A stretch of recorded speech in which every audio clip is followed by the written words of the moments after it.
嘿，我是泥塑师 K， 今天为大家捏塑无敌浩克。卡尔福大学的某间实验室中，班纳博士和女友大美正进行着一项人体实验。突然实验发生意外，作为实验对象的班纳博士在伽马射线的照射下变成了一个力大无穷、像小山一样高的绿色巨人。狂暴的绿巨人直接砸烂了实验室，在场的所有人也都被他所伤。随后绿巨人逃出了实验室，路上的房屋车辆全部遭殃。军方的罗斯将军为了抓捕绿巨人，不惜花费重金购买了史塔克工业的武器，但其目的却是为了研究绿巨人的血液样本，用来制造军事武器。班纳博士深知这种不可控的力量，若是被军方生产出来，后果不堪设想。于是他抛弃了事业和家人，隐居在了巴西的一处贫民窟。一有时间，就去找大师练习如何控制心跳。因为每当班纳心跳过快时，就会失去理智，变成绿巨人。大师告诉他，可以通过快速均匀呼吸来控制心跳。班纳平时在一家饮料厂做流水线工人，收入微薄，但足以养活自己和家中的狗子。这天老板让他来修理设备，聪明的班纳随便捣鼓几下设备就修好了。结果老板夸奖他时，班纳一高兴，不小心划破了手指，一滴血液流到了流水线上。班纳赶忙让工友关停了设备，仔细擦干净流水线上的血液，这才缓了口气。可事实上饮料瓶口上还有一滴血液没被班纳发现，饮料瓶随后被装上饮料打包发往了美国。下班回家后，班纳打开电脑，与一个名叫蓝先生的网友聊了起来。蓝先生经常和班纳一起研究如何消灭班纳体内的绿色怪物，但始终没有任何突破。这次班纳干脆把自己的血液样本寄给了蓝先生。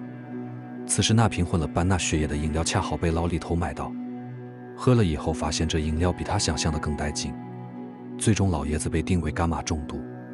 此事很快被传到了五角大楼。罗兹将军一看饮料的生产地，就知道班纳一定躲到了巴西，于是当天就召集了最顶尖的精锐士兵，还请来了王牌特种兵提姆乘飞机火速赶往巴西。另一边蓝先生回复了班纳，表示他已经抑制住了班纳血液中的伽马细胞，不过蓝先生还需要更多的数据才能治好班纳。这可把班纳难住了。所有实验数据都在卡尔福大学的实验室里，但为了回归正常生活，班纳决定冒险一试，却没想到军方的行动如此之快，已经找到家门前了。幸好有漂亮的女邻居给他打掩护，这才有惊无险地逃了出来。可屋外也有很多士兵，班纳被眼尖的提姆发现，赶忙逃跑，但又不能跑得太快，因为心跳会加速，只好一头扎进了人群中。结果班纳又不小心把街头混混撞了个跟头，这可不得了，混混们非要收拾班纳一顿才解气，对班纳一阵围追堵截。最终班纳因为不能跑太快，被混混们堵在了饮料厂里。混混们对他拳打脚踢，还疯狂挑衅。班纳被气得干颤，心率直接飙到200，瞳孔也突然变成了绿色，不受控制的再次变成绿巨人，直接把混混扔飞了。此时士兵们也追了过来，通过夜视镜纷纷看到了黑暗中巨大的身影。罗斯将军说那就是目标。提姆带领士兵对其一阵突，可子弹根本伤不到绿巨人，反而还让绿巨人变得更加狂暴，举起不知道是什么东西一阵怒砸。提姆勇敢地跑上楼梯，不断开枪射击。昏暗的灯光下，他终于看清了绿巨人的模样，是一个怒气冲冲的巨大人形生物浩克。最终浩克直接砸穿墙壁，不知道跑哪去了。事后提姆去质问罗斯将军，说好的只抓捕班纳，这怎么还多了一个绿色怪物？罗斯将军回答，那怪物就是班纳。提姆一听更不淡定了，这是他从未见过的力量，强烈要求罗斯将军必须把这件事说清楚。罗斯说，一切都源于2战时期的超级士兵实验，虽然那项实验已经荒废，但为了提高士兵的战斗力，罗斯再次开启了这项大胆的实验，最终研发出了可以增强生物身体的血清。而班纳原本在他手下研究血清对辐射的抗性，可班纳太大胆，私自做了人体实验，不光注射了血清，还照射了伽马射线。事实证明，血清确实可以抵御伽马辐射，但同时也会因伽马辐射而变异。提姆一听，那还等什么？既然血清这么厉害，赶紧给我也注射呀！这个提议将军并没有反对，但他只给提姆注射了最低剂量的血清，并要求提姆对此要绝对保密。另一边，班纳清醒过来时，发现自己已流落街头，只能靠着乞讨得来了一些钱，买了浩克穿后都说好的大号超弹运动裤。之后又悄悄来到卡尔福大学门口，准备偷走实验室里的实验数据，但学校有保安把守，没有学生证不让进。班纳无奈只得去找老友史丹帮忙。史丹非常仗义，为他提供了临时住所，还给了他一份外卖小哥的工作。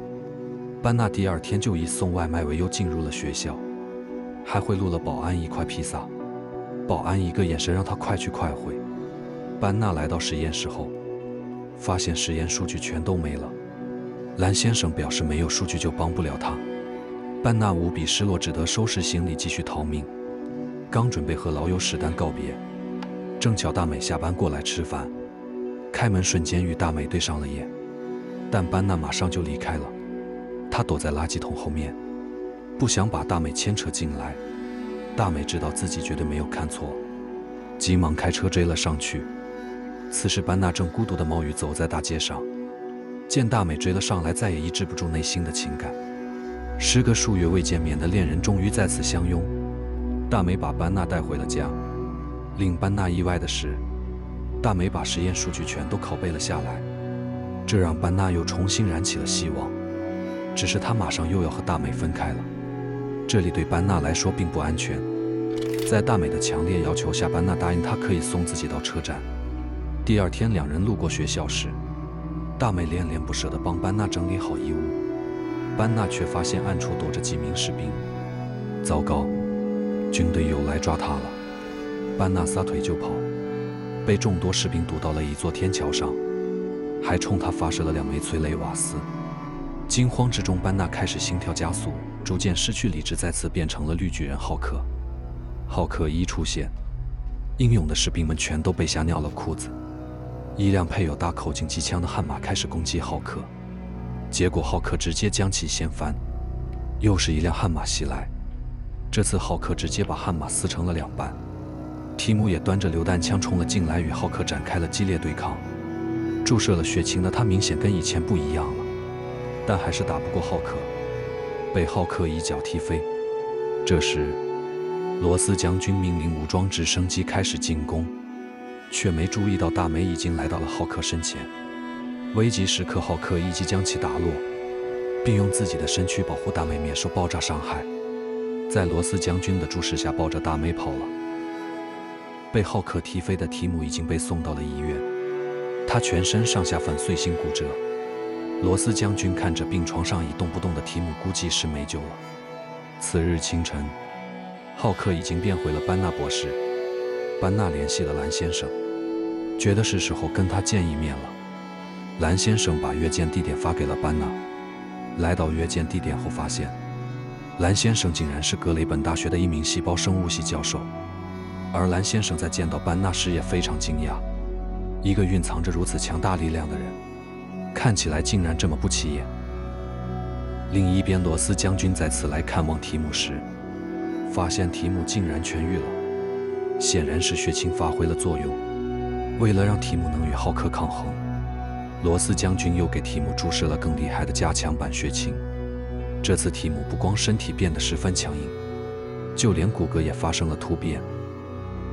班纳这边有了实验数据，兰先生表示可以开始治疗了，把班纳固定在人形皮垫床上，通过电击刺激班纳心跳加速。一阵剧烈的挣扎后，班纳开始逐渐变大变绿，眼见就要失去控制。大美赶紧上前安抚他的情绪。蓝先生趁机给他注射了一管紫色药剂，大块头立马有了反应，体内的伽马值开始下降，慢慢的变回了班纳。浩克貌似就这样被消灭了。然而蓝先生表示，他也不敢保证这是永久的还是暂时的，但他更倾向于后者，因为他之前的实验从来没有成功过。班纳一听不淡定了，正说着呢，班纳突然被一发麻醉弹射中。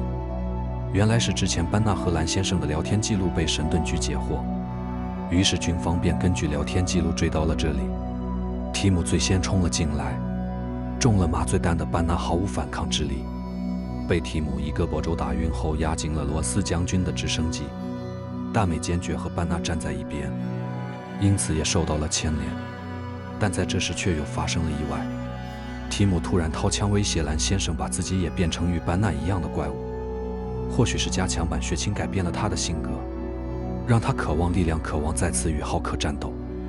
蓝先生被逼无奈，只好把班纳的血液样本注入到提姆的身体，并用伽马射线照射了他的眼睛。这个做法无疑是愚蠢的。提姆本来就已经注射了加强版血清，现在又混入了浩克的力量，鬼知道会出什么乱子。果不其然，提姆开始逐渐失去理智，身体迅速发生变异，但他并没有变成第二个绿巨人，而是变成了另一个可怕的怪物——憎恶。疯狂的憎恶破坏了实验室，直接冲到大街上一通乱砸，像扔保龄球一样举起汽车到处乱扔。士兵们冲他发射了火箭炮，但被憎恶直接捏爆。班纳见状请求将军让自己去对付他。将军看着视频中正在疯狂破坏城市的憎恶，有些束手无策，沉默许久后最终答应了班纳的请求。而注射了紫色药剂的班纳其实也不敢保证自己能否再次变身，但为了市民的安全，班纳必须放手一搏。他纵身一跃坠向地面。事实证明浩克没那么容易被消灭，班纳成功变身，大战一触即发。从体型上来看，憎恶明显比浩克强壮，直接把浩克顶飞，而浩克则把警车撕成两半充当武器，对憎恶猛烈砸击。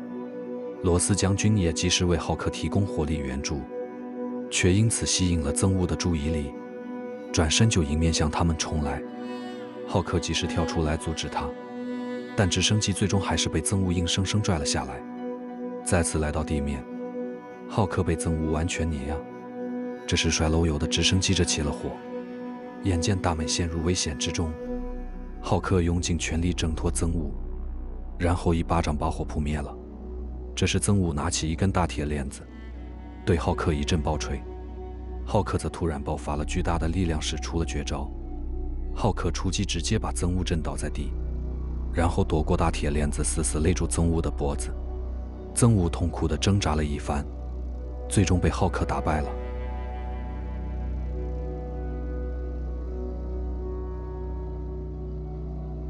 好了，绿巨人捏好了。谢谢收看。